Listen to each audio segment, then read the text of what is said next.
Terima kasih pemirsa, Anda masih bersama kami dalam One on One dan masih bersama saya Fani Imaniar dan masih bersama saya sore hari ini Wakil Menteri Keuangan Republik Indonesia Suhasil Nazara. Pak Wamen tadi di segmen sebelumnya sempat teasing ya Pak ya terkait dengan strategi dari kementerian untuk kabarnya ada 69 pegawainya yang bermasalah. Ini boleh dijelaskan Pak? Ya, agak panjang nih ceritanya tapi saya uraikan ya, moga-moga bisa memberikan gambaran yang utuh. Ya. Seluruh pegawai Kementerian Keuangan itu wajib lapor harta. Semuanya wajib, tidak terkecuali. Bagi mereka yang termasuk kategori pejabat negara, lapor hartanya itu ke LHKPN yang ke sistemnya KPK. Jadi submit langsung ke situ. Bagi mereka yang bukan pejabat negara, maka wajib lapor hartanya ke dalam sistem internal Kementerian Keuangan. Kita bangun sendiri. Nah, sejak 2021 sistem ini kita connect. Kita connect sedemikian hingga yang kalau lapornya ke KPK, maka data itu juga bisa dilihat di dalam internal Kementerian Keuangan. Nah, ini adalah karena Kementerian Keuangan dan KPK memang membangun kerjasama yang sangat kuat, sangat baik, dan kita berharap bahwa ini benar-benar menjadi database untuk pengawasan dan kepatuhan disiplin pegawai Kementerian Keuangan. Kalau semua data itu sudah masuk, data dari KPK sudah masuk, data kita sendiri juga sudah masuk, data KPK juga data yang sudah diverifikasi oleh KPK, maka kemudian Kementerian Keuangan itu secara periodik terus melakukan data analytics untuk melihat kecocokan, untuk melihat dua aspek pengawasan. Pertama, aspek pengawasan yang sifatnya itu adalah aspek pengawasan formal. Lengkap nggak laporannya itu? Nah, kalau yang dari KPK kan pasti diverifikasi oleh KPK dan dinyatakan lengkap. Kalau tidak, ya KPK langsung menghubungi si pejabat negaranya sendiri. Kalau yang lapor ke Kementerian Keuangan sendiri, dicek. Secara administratif lengkap nggak? Semuanya, artinya secara formulir, secara cara mengisi, dan itu betul nggak? Gitu. Nah, itu adalah aspek administratif. Tapi bukan hanya aspek administratif yang dicek oleh Kementerian Keuangan. Lebih dari itu. Kita juga mengecek aspek materialnya. Apa itu aspek materialnya? Cocokan aspek material kita adalah melihat bagaimana harta yang dilaporkan, komposisi harta yang dilaporkan, lalu kemudian kita lihat juga profil dari si pejabatnya.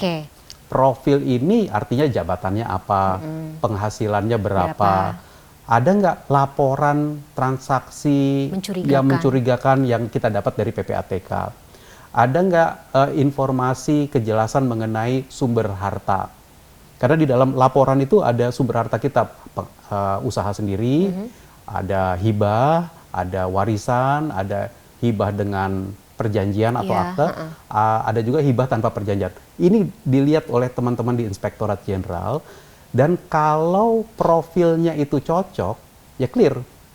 Untuk saat itu dianggap clear. Nah, tapi yang tidak cocok atau yang ada pertanyaan dikontak, pegawainya dikontak, ditanyakan.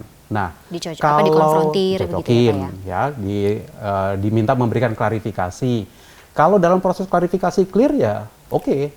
Tapi ini yang angka 69 kemarin. Ada 69 pegawai yang sampai sekarang sedang dalam proses kita mengatakan profil Anda tuh kok kayaknya nggak pas. Coba kita dikasih informasi berikutnya. Nah, ini yang 69 ini untuk mereka-mereka ini kita langsung kasih flag. Flag itu artinya kalau misalkan ada dalam proses promosi, ada proses terutama promosi ya, itu Inspektorat Jenderal nanti akan kasih flag, ini kita lagi sedang klarifikasi. Bisa dipending. Ya, tergantung nanti situasinya apa. Tapi dalam sistem kita, apalagi kalau kita mau sedang mengangkat untuk eselon 3, eselon 2, apalagi eselon 1, Inspektorat Jenderal kita itu harus memberikan statement. Nah, statement itu nanti berdasarkan tingkat resiko dari pegawai. Nah, tingkat resiko itu salah satunya LHK-nya dia. Nanti ada tingkat resiko yang lain digabungkan dengan yang lain. Misalkan laporan masyarakat, bukan tentang harta, tapi tentang yang lain lagi. Itu kemudian jadi catatan di dalam Kementerian Keuangan, itu jadi catatan. Dan catatan itu bisa dibuka di dalam suatu proses mutasi atau proses promosi. Jadi benar-benar harus hati-hati nih pegawai dari Kementerian Keuangan maupun lembaga turunannya untuk posting di media sosial ya sebenarnya Pak. Rekam jejaknya bisa di pasti ada netizen gercep loh sekarang, gerak cepat. Nah, pamer-pamer harta ini kan ya makanya kita katakan ya, kalau Anda pamer harta, ya Anda itu pamer hedon atau ya sekedar yang wajar. Ya, kalau pamer hedon kan ya mungkin batasnya itu kelihatan deh sama netizen itu kelihatan. Ada standarnya sih Pak. Mungkin nggak ada standar resmi ya, tergantung pendapat juga. Tapi kalau kemudian jadi viral, kemudian bukan hanya viral tapi banyak orang mengatakan, ya seperti saudara Ede kemarin panggil. Yang memanggil itu kemarin adalah Direktorat Kepatuhan Internal di Direktorat Jenderal Bea Cukai.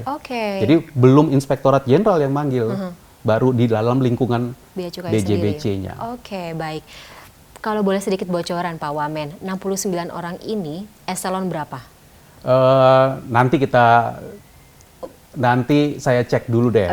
Kalau laporannya ini ada beberapa eselon tersebar di seluruh Indonesia, dan ini nanti tentu tindak lanjutnya karena kita juga mendalami ya orang-orang ini, dikonfirmasi, dipanggil.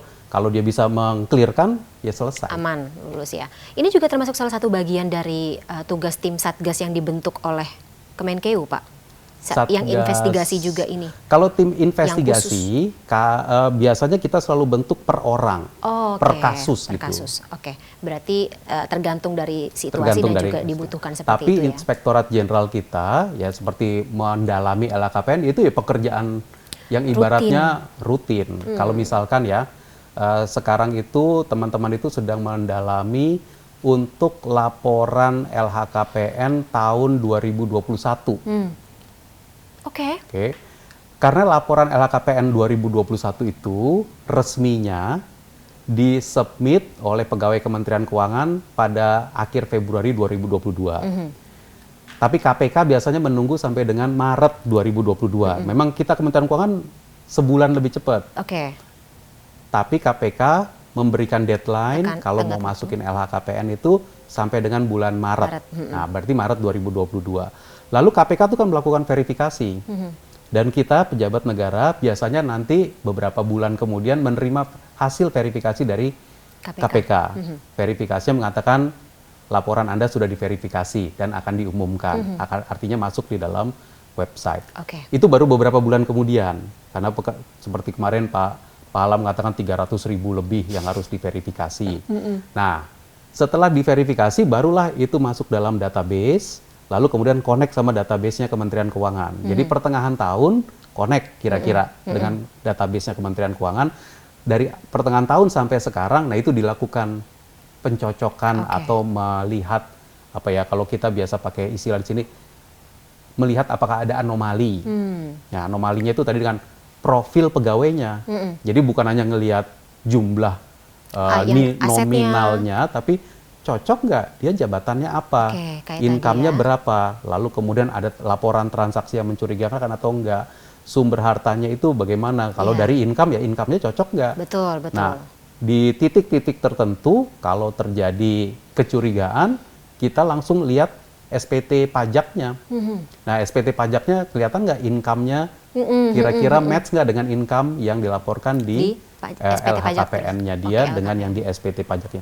Jadi mencocokkan ini menjadi bagian pekerjaan, boleh dibilang ya pekerjaan Inspektorat Jenderal Kementerian Keuangan. Nah, berarti pertanyaan saya adalah ketika pengawasan ini sudah sedemikian rupa dilakukan, Pak, sudah cukup ketat begitu. Kalau dari kacamata awam saya sih ini udah cukup thorough begitu.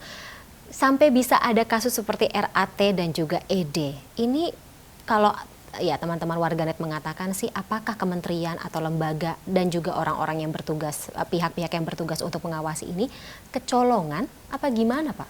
Dan disinilah kita memang perlu melakukan review sangat mendalam kepada proses kita sendiri melakukan scrutinizing.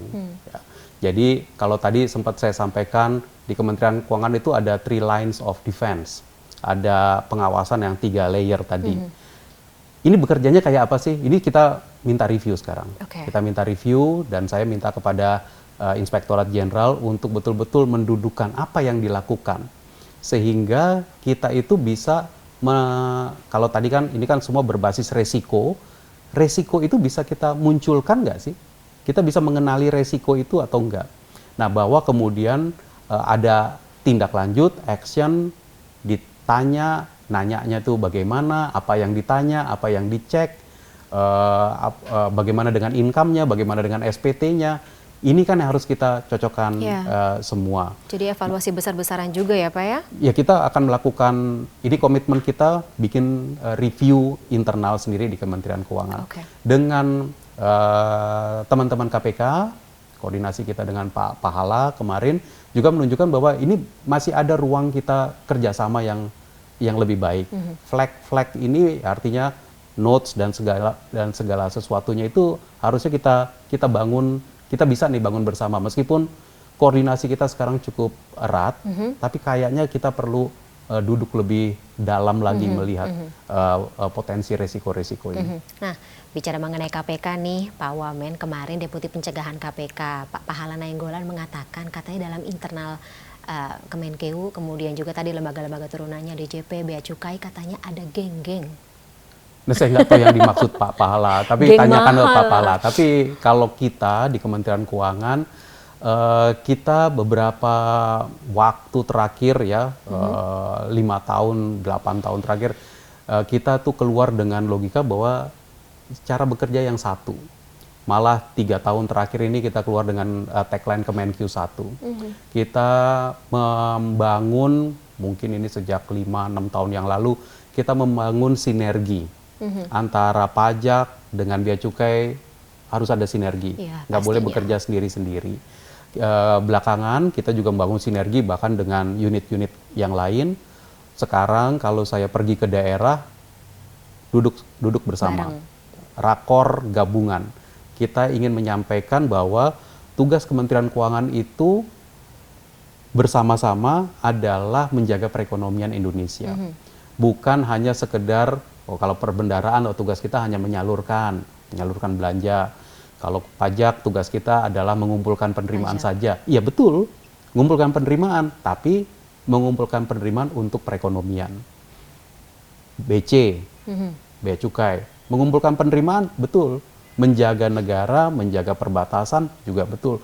Untuk perekonomian, bukan hanya sekedar untuk menjalankan tugas fungsinya masing-masing. Nah, ini yang kita bangun, sehingga meskipun dari hari ke hari teman-teman kita di seluruh Indonesia itu punya tugas satu-satu, tapi mindsetnya itu adalah mindset menjaga perekonomian Indonesia. Dan ini kita bangun, saya bersyukur bahwa banyak sekali teman-teman yang begitu kita sampaikan seperti ini tuh terbuka pemikirannya. Oh kalau gitu kita memang Kemenkeu 1 menjaga Indonesia. Kalau udah satu menjaga Indonesia, kita cross. Kita cross. Teman-teman yang dari BC pindah ke pajak, dari pajak pindah ke perbendaharaan, dari perbendaharaan pindah ke kekayaan negara, dari kekayaan negara pindah anggaran, dan seterusnya itu sekarang marak di Kementerian Keuangan. Nggak boleh setiap unit itu merasa bahwa ya pokoknya saya dari masuk, nanti saya dipajak terus dipajak saya bertemannya sama orang-orang pajak terus gitu. Itu kita apa ya, kita bongkar mungkin selama 2-3 tahun terakhir. Crossing, sehingga kita menuju kepada Kemenkeu yang betul-betul satu, mikirkan Indonesia, apapun tusi kita mikirkan Indonesia. Jadi harus familiar dengan tusi tempat lain, harus familiar dengan pekerjaan menjaga Indonesia itu. Yang saya tangkap berarti Pak Wamen, yang geng-geng disebut oleh Pak Pahala ini tuh kayaknya mungkin terbentuk dari, terbentuk dari budaya lama, atau ya katakanlah pertemanan dan juga pola kedekatan yang terbangun atau terjalin sudah lama. Ya kan kita tidak bisa menutup mata ya kalau misalnya di tiap industri atau tiap institusi pasti kan ada yang lebih dekat satu dengan yang lainnya seperti itu. Tapi kalau Bapak sendiri masuk geng yang mana? Kalau saya masuk gengnya yang jaga Indonesia. Asik. Seharusnya gitu ya Pak, satu geng gitu tujuannya untuk menjaga keamanan Indonesia begitu. Jadi tuduhan tanda kutip gitu begitu dari KPK sendiri akan juga diluruskan, akan menjadi evaluasi juga dari internal Kemenkeu ya? Enggak, saya rasa bukan tuduhan, tapi ya nggak apa-apa. Itu adalah masukan. Ya kita lihat, oh geng-geng apa yang dimaksudkan, ya tanya Pak Pahala dulu. Tapi maksudnya tidak ada pertanyaan atau tidak ada ya tadi evaluasi gitu. Ini maksudnya apa sih kok bisa sampai disebut ya kita sama konsentrasi KPK kepada gitu? Kemenkeu 1 itu. Jadi kita yakin bahwa Kemenkeu itu satu, Kemenkeu 1 yang menjaga Indonesia. Nah Kemenkeu 1 itu munculnya dalam berbagai macam bentuk itu tadi. Tadi ilustrasi saya adalah sinergi antar unit. Kemudian crossing pejabat antar unit eselon 1 sekarang sudah cukup marak gitu, dan kita juga punya ini loh, di Kementerian Keuangan itu juga punya program namanya internal job vacancy. Jadi posisi-posisi tertentu banyak sekali itu diumumkan terbuka, ini terbuka posisinya. Nah, siapa yang mau apply? Dari divisi manapun, unit manapun, lintas manapun ya. begitu. Dan itu cukup ramai karena banyak juga pegawai yang ingin pindah. Dan kita ingin menyampaikan kepada seluruh pegawai Kementerian Keuangan, lahan pengabdian itu ya di semua unit, bisa dimanapun. Nah itu makin lama makin tumbuh itu Kemenkeu 1 itu. Makanya kita akan perkuat terus Kemenkeu 1 itu dalam konteks menjaga Indonesia. And everyone on board ya. Ini juga kayaknya semangat yang kemarin ditularkan atau dikatakan oleh Ibu Menkeu Sri Mulyani ya, Pak Wamen. Tapi nanti akan kita dalami ya mengenai semangat yang akan dibawa oleh Kemenkeu itu di segmen berikut ya. Kita jeda sejenak pemirsa, program One on One akan segera kembali sesaat lagi.